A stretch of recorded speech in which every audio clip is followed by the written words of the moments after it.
மருதனுக்கு வாயில எச்சி ஊறுது. டைனிங் டேபிள்ல 2 குண்டா நிறைய சோறும், மீன் குழம்பும் இருந்துச்சு. எல்லார் தட்டுலயும் மீன் குழம்போட சேர்த்து பெரிய ஒரு மீன் துண்டும் இருந்துச்சு. ஆனா மருதனோட தட்டுல மட்டும் கொஞ்சமா மீன் குழம்பும், ஒரு மீன் தலையும் மட்டும் தான் இருந்துச்சு. எல்லாருக்கும் வணக்கம். நான் ராணி. வாங்க வீடியோக்குள்ள போயிரலாம். மருதனுக்கு அம்மா அப்பா கிடையாது. அவனுக்கு விவரம் தெரிஞ்ச காலத்துல இருந்து அவனோட 2 அக்காங்க தான் அவனை வளர்த்தாங்க.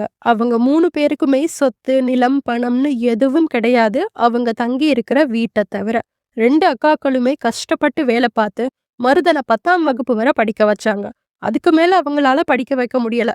அவனும் குடும்ப சூழலை புரிஞ்சுக்கிட்டு சின்ன வயசுலயே ஒரு டீ கடையில வேலை பார்க்க ஆரம்பிச்சான்.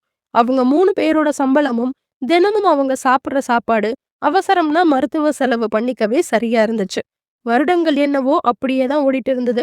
ஆனா மருதனுக்கும் மனசுல ஒரே ஒரு கனவு மட்டும்தான் இருந்துச்சு. தானும் தன்னோட 2 அக்காக்களுமே கூலி வேலைக்கு போகாம சின்னதா ஒரு கடைய தொடங்கி ஏதாவது தொழில செஞ்சு முன்னேறிடணும்னு.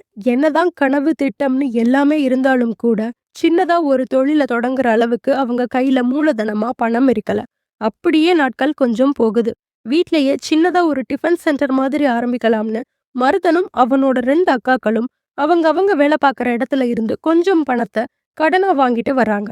3 பேருக்குமே ரொம்ப சந்தோஷம். புதுசா தொழில் தொடங்க போறோம்னு, ஜெயிக்க போறோம்னு. கூடவே கொஞ்சம் பயமும் இருந்துச்சு. நம்மள நம்பி யார் நம்ம டிஃபன் சென்டருக்கு சாப்பிட வருவாங்கன்னு. அடுத்த சில வாரங்கள்லயே அவங்க பயந்த மாதிரி மருதனோட டிஃபன் சென்டருக்கு யாரும் சாப்பிட வராம போயிட்டாங்க. ஏன்னா அவங்க விக்கிற டிஃபன் ஐட்டம்ஸ் எல்லாமே அந்த ஊர்ல முக்குக்கு முக்கு கிடைச்சது. மருதனோட கடையிலயும் எதுவும் புதுசா கிடைக்காதனால அவனோட கடைக்கு ஆட்கள் வர்றது படிப்படியா குறைஞ்சது. இதை எல்லாத்தையும் பார்த்த மருதனும் அவனோட 2 அக்காக்களும் அவங்களோட டிஃபன் சென்டரை தற்காலிகமா மூடினாங்க.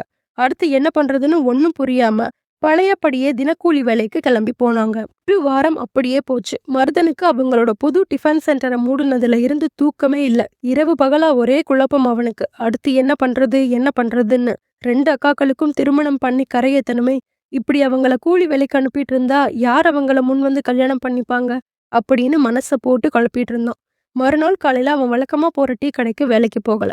பஸ் ஏறி தன்னோட பக்கத்து ஊருக்கு போனான். அங்க இறங்குனதும் அவனோட தூரத்து சொந்தமான தாசண்ணனை பத்தி விசாரிச்சு தெரிஞ்சுக்கிட்டு அவரோட வீட்டை தேடி கண்டுபிடிச்சு போனான். போய் பார்த்தவனுக்கு ஒரே வியப்பு. ஏன்னா தான் தேடி வந்த தூரத்து சொந்தமான தாசண்ணா வீடு பெரிய மச்சு வீடா இருந்துச்சு. உள்ள போனதும் தாசண்ணா மருதனை நல்லாவே அடையாளம் கண்டுக்கிட்டாரு. அவனை அழைச்சு நல்லபடியா நலமெல்லாம் விசாரிச்சுட்டு மருதன் வந்த விஷயத்த கேட்டு தெரிஞ்சுக்கிறாரு. நடக்கிற விஷயத்தையெல்லாம் தாசோட மனைவி கனகமும் ஓரத்துல நின்னு கேட்டுட்டு இருந்தா. மருதனோட கஷ்டத்தை புரிஞ்சுக்கிட்ட தாசண்ணனும் ஏதோ சொல்ல வர அவரோட மனைவி கனகம் அவரை தடுத்து, ஏங்க நீங்க அசலூர் கிளம்பணும்ல, நீங்க கிளம்புங்க, தம்பிக்கு வேண்டிய உதவிய நான் செய்யறேன் அப்படின்னு கனகம் சொன்னதும் தாசண்ணா கிளம்பி போனாரு. கிளம்புறப்போ மருதன்ட்ட அண்ணி உனக்கு வேண்டிய பணத்தை கொடுப்பா அப்படின்னு சொல்லிட்டும் அவனை கண்டிப்பா சாப்பிட்டுட்டு தான் போகணும் அப்படின்னு சொல்லிட்டு அவர் அங்கிருந்து கிளம்பினாரு. மருதனுக்கு இப்போ ஒரே தர்ம சங்கடமா இருந்துச்சு. இருந்தாலும் அவனுக்கு வேற வழி இல்ல. விருந்தாளியா போய் கடனை கேட்டுட்டு இப்போ சாப்பிடவும் உட்கார்ந்தான் மருதன். காலையில ஒரு டம்ளர் கஞ்சி மட்டும் குடிச்சிருந்த அவனுக்கு டைனிங் டேபிள்ல இருந்த மீன் குழம்போட வாசத்துக்கு அவனுக்கு எச்சி ஊற ஆரம்பிச்சுது. வேண்டா விருப்ப அழைச்சு சோறு போட்டா கனகம். அங்க உட்கார்ந்திருந்த எல்லார் தட்டுலயும் சோறும் பெரிய மீன் துண்டுகளும் இருந்துச்சு. ஆனா அவனோட தட்டுல மட்டும் ஒரே ஒரு மீன் தலை மட்டும்தான் இருந்துச்சு. தன்னோட தட்டையே பார்த்துட்டு இருந்த மருதன்ட்ட கனகம் இப்படி சொன்னான். நீ வருவேன்னு முன்னாடியே சொல்லியிருந்தா நான் உனக்கும் சேர்த்து ஆக்கியிருப்பேன். நீ எதுவும் தப்பா எடுத்துக்காத தம்பி. மீன் தலையில தான் ருசி அதிகம், சத்தும் அதிகம். அதனால நல்லா சாப்பிடு அப்படின்னு கனகம் அவளோட வன்மத்தை காமிச்சாலுமே மருதனோட கொலை பசிக்க முன்னாடி கௌரவம் எல்லாம் தூள் தூளா போயிருச்சு. சரிங்க நீன்னு சொல்லிட்டு 2 நிமிஷத்துல சோறையும் மீன் தலை குழம்பையும் சாப்பிட்டுட்டு அங்கிருந்து எந்திரிச்சான். கையோடு அங்கிருந்து கிளம்புறதுக்காக அவனோட அண்ணிட்ட கடனா 200 ரூபாயை கேட்டான் மருதன். மருதன் அப்படி கேட்டதுமே, என்னது 200 ரூபாயா? உங்க அண்ணன் அம்புட்டு பணமெல்லாம் என்கிட்ட கொடுக்கல தம்பி.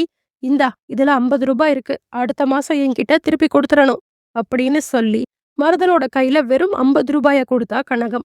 மருதனும் என்ன செய்யறதுன்னு தெரியாம அவன் அண்ணி கொடுத்த 50 ரூபாயை எடுத்துக்கிட்டு குழப்பத்தோட மீன் மார்க்கெட்டுக்குள்ள போனான். ஒரு கடையா தன்னோட சின்ன ஹோட்டலுக்காக மீன்களை வாங்க முயற்சி பண்ணிட்டு இருந்தான். ஆனா அங்க யாரும் அவனுக்கு மீனை விக்கல.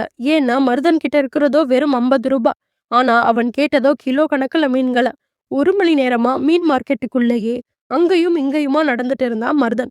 அதை பார்த்த ஒரு வயசான அம்மா மருதனை தன்னோட கடைக்குள்ள கூப்பிட்டு, உனக்கு என்னதான் வேணும், ஏன் இங்கேயே 1 மணி நேரமா அலையிற அப்படின்னு கேட்டாங்க. அப்போ மருதன் நடந்ததையெல்லாம் சொன்னான். அதை கேட்ட அந்த அம்மாவும் சிரிச்சுட்டே, உன்கிட்ட இருக்கிற 50 ரூபாய்க்கு இந்த வாளியில இருக்கிற மீன் தலைகள் தான் கிடைக்கும் அப்படின்னு சொன்னாங்க. சில வினாடிகள் மருதன் அந்த மீன் தலைகளையே பார்த்துட்டு இருந்தான்.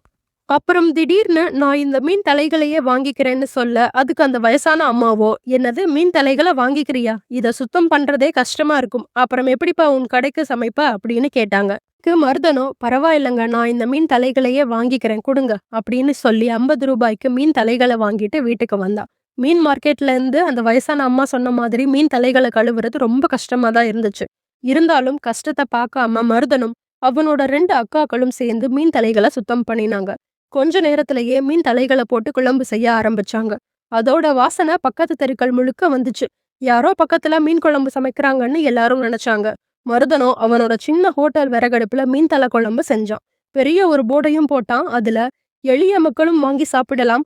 குறைந்த விலையில் ஊட்டச்சத்து நிறைந்த மீன் தலை குழம்பு இங்கு கிடைக்கும் அப்படின்னு எழுதி போட்டான். அந்த வழியா வந்தவங்க போனவங்கன்னு எல்லாருக்கும் மீன் குழம்போட வாசனை இழுத்துச்சு. சாப்பிட்டு தான் பாப்போமேன்னு நிறைய பேர் பிளேட்டா மீன் தலை குழம்பும் சோறும் வாங்கி சாப்பிட்டாங்க. உண்மையிலேயே சொல்லணும்னா மீனோட தலையில சுவையும் சத்தும் அதிகம் தாங்க. அதனால சில வருடங்கள்லயே சின்ன ஹோட்டலா இருந்த மருதனோட கடை 3 கிளைகளோட அந்த ஊர்லயே பெரிய ஹோட்டலா மாறுச்சு. மருதனும் பெரிய வீடு வாங்கி தன்னோட 2 அக்காக்களுக்கும் நல்லபடியா கல்யாணமும் பண்ணி வச்சான். கொஞ்ச நாள்லயே அவனும் கல்யாணம் பண்ணி, குழந்தைகளோட நிம்மதியான ஒரு வாழ்க்கைய வாழ ஆரம்பிச்சான். தன்னோட தன்னம்பிக்கைய இங்க நம்ம பாராட்டியே ஆகணுங்க. எங்க எதனால அவன அவமானப்படுத்தினாங்களோ, அத வச்சே உழைச்சு உயர்ந்து வாழ்ந்து காட்டிட்டான். இந்த கதை உங்களுக்கும் பிடிச்சிருக்கும்னு நான் நம்புறேன். அப்படி பிடிச்சிருந்தா வீடியோவ லைக் பண்ணி, நம்ம தமிழ் ஸ்டோரீஸ் சேனல சப்ஸ்கிரைப் பண்ணிருங்க. நன்றி, வணக்கம்.